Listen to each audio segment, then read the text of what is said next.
พี่น้องเฮาได้ฟังหลายๆเรื่องหลายๆนิทานออกไปแล้วบ้านนี้ให้พี่น้องหันมาฟังเบิ่งทรพีส้นพออันนี้คือควายพี่น้องแต่ก็เป็นคติเตือนลูกๆหลานๆเกิดมาใหญ่รุ่นอย่าฆ่าพ่อตีแม่ล่ำเรื่องนี้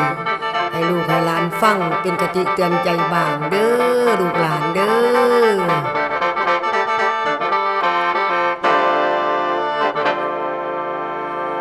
โอ้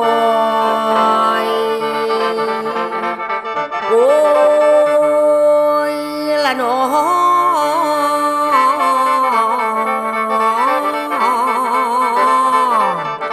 ฟังเอาเด้อนิทานเข้าท่อละพี่ส้นพอเว้ากันมาต่อท่อละพี่น้อแต่เข้านิทานเว้า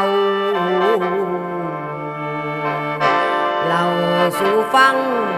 ขังให้สวงเอ้ยเอ้ยเอ้ย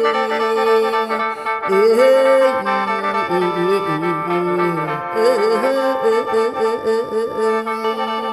ยน้อง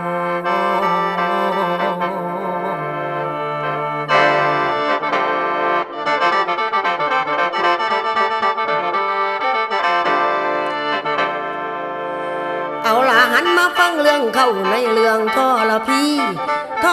นั่นคือควายเพิ่นว่ามาในเรื่องอุทาหรณ์สอนเบื้องผู้ห้อยตีนท่อพ่อแม่สอนบ่ได้นิทานนี่ว่ามาท่อละพี่นี่หน้าล่อส้นพอจนตายก็เลยมีกำไรคอยฟังเอาเรื่องในควายท่อละพี่เบื้องบกตนการส้นพอเว้ากันมาต่อจนเป็นซับเรื่องเว้าม่วนข่าพ่อแม่ตูให้ข่าพ่อแม่เพิ่นเอิ้นว่าลูกท่อละพี่จากเรื่องกล้วยท่อละพี่จนว่ามาเดียวนี้ไผได้นอบ่ทันหูท่อละพี่จนพอไผหูแล้วอ่านพอหรือคนเฒ่าเว้าสู่ฟัง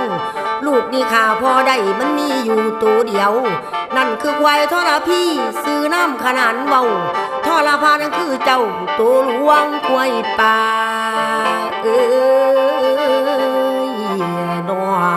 ผู้ลูกนอเข็นขาจนลมเท้าตายใจลูกหีนาโหดหายบอกว่าบาปแนวใดนั่นคือภาษาสัตว์ตั้งแต่นั้นมาแล้วชื่อว่าควายพี่แก้วตัวเดียวสนพอ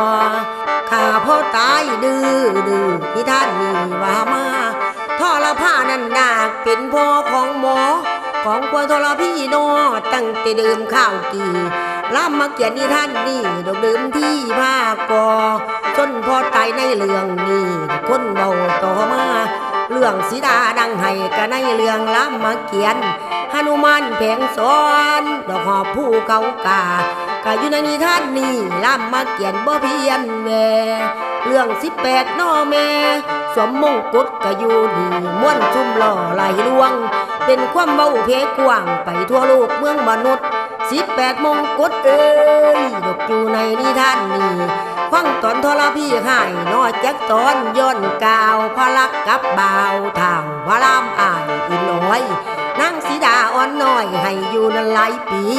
ฟังตอนทรพี่เด้อดอกเหตุการณ์นิทานเขาทรพานั้นคือเจ้าบิดาทุนพอทรพี่นี่กะหูหมายหาอยู่บ่เศร้าเกิดอยากฆ่าพ่อเจ้าอยากส้นพ่อของเจ้าของท่อละพี่เอาตีนห้องแทกห้อยดอกนานลำเกิดเป็นควายไม้คำแนวเดียวคือส้นพอความตำอิดตำกอท่อละพี่เป็นจังสีนิทานนี้1 ชั่วโมงนิทานนี้1 ชั่วโมงเอ้ยเอ้ยเอ้ย